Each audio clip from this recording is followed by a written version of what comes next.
Hello प्यारे बच्चों, चलिए इस क्वेश्चन को डिस्कस करते हैं। और यहाँ पे ट्रिगो का ये क्वेश्चन है। ठीक है ना। ये किसके इक्वल बोला है? ए टू द पावर बी के इक्वल। ठीक है ना, जहाँ पे ए बी क्या है? प्राइम नंबर है। ए लेस देन बी है और अपने को कैलकुलेट करना है ए प्लस बी।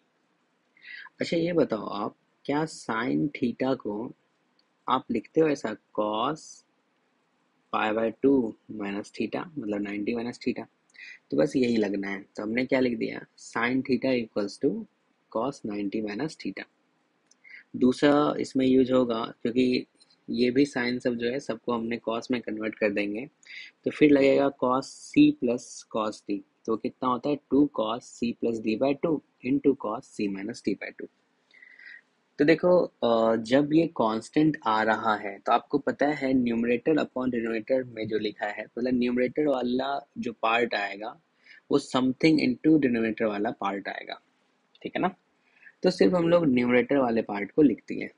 तो आप बताओ, क्या यहाँ से इसके बेसिस पे साइन वन को आप लिख दोगे कॉस 89, क्योंकि 90 - 1। तो पहला वाला आ गया cos 1 into cos 89, cos 2 plus cos 88, cos 3 plus cos 87 और लास्ट में cos 45 प्लस cos 45।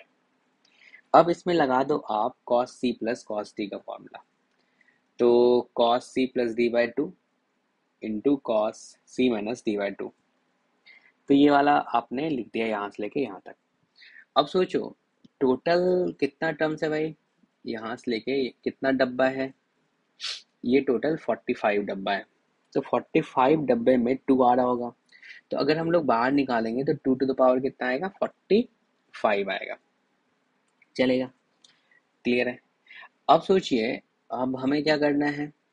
क्योंकि लास्ट वाले में यहाँ पे cos 0 आया है, क्योंकि cos c माइनस डी करोगे तो वो 0 आ जाएगा।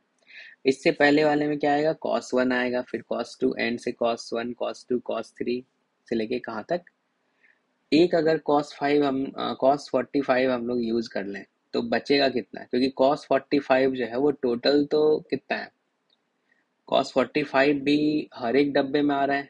तो आपको पता है cos 45 भी 45 टाइम्स आएगा। तो एक cos 45 यहाँ पे रख दें तो अब बताओ cos 45 कितने टाइम्स हो गया? 44 टाइम्स हो गया। ठीक है ना। क्योंकि हर एक डब्बे में देखो ना cos 45 आ रहा है, तो cos 45 क्या होगा? 45 टाइम्स होगा। तो एक अपने को यूज करना है। क्यों यूज करना है? क्योंकि डिनोमिनेटर में भी cos 45 है। तो अब बचा क्या? 44 बचा। तो अब सोचो, ये वाला पार्ट तो पूरा क्या है? डिनोमिनेटर वाला पार्ट है। तो numerator equals to 2 to the power 45 upon 2 to the power 22 into denominator. तो न्यूमरेटर अपॉन डिनोमिनेटर कितना आ जाएगा? 2 टू द पावर 23। अब बोला है जो ए बी दोनों प्राइम होना चाहिए। तो अब बताओ ये क्या हो जाएगा? 2 के इक्वल होगा और ये कितना होगा? 23। तो ए प्लस बी कितना आया? 25। तो इस क्वेश्चन का जो करेक्ट आंसर होगा वो क्या आएगा? 25, यानी कि फोर्थ ऑप्शन आपका करेक्ट है। ओके।